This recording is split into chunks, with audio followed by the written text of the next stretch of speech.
Imagine that night is not a time for rest, but a silent test of survival. When winter descends with all its weight and the air becomes so sharp it steals your breath, sleep is no longer something simple.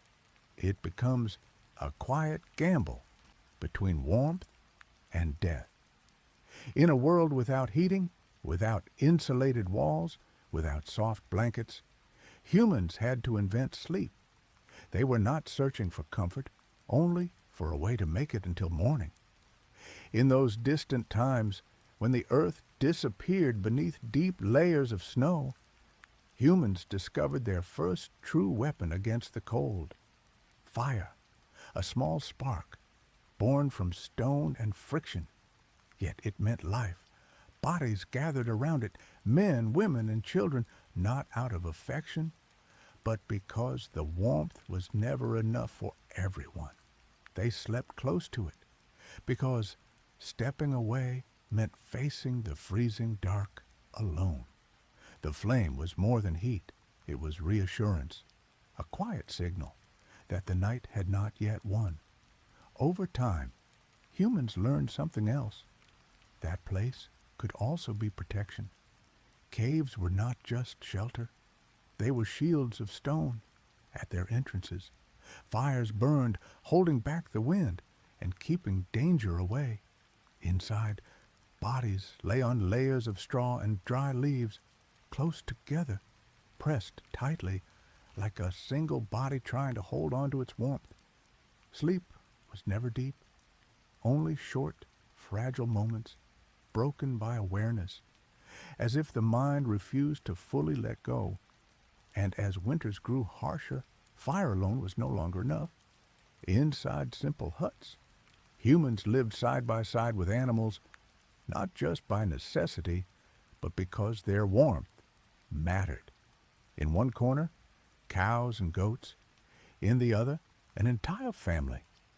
The air was heavy, filled with smoke and dampness. Yet something unexpected was created, a shared warmth, not from fire alone, but from closeness.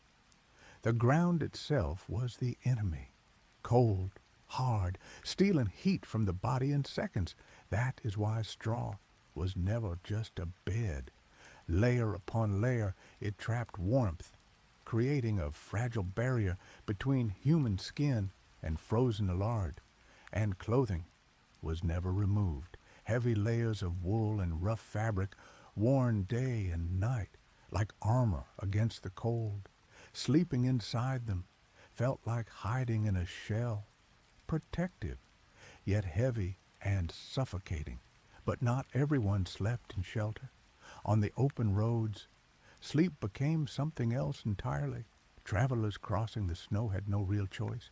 A shallow hole in the ground, a few branches, a weak fire, and bodies pressed together. A short sleep could save them or end them. There, sleep was not rest. It was survival in its purest form. Inside stone castles, the story did not change much. Thick walls, but freezing air, hard ground, and armor that could not be removed. Soldiers slept with their swords beside them, as if they did not trust the night.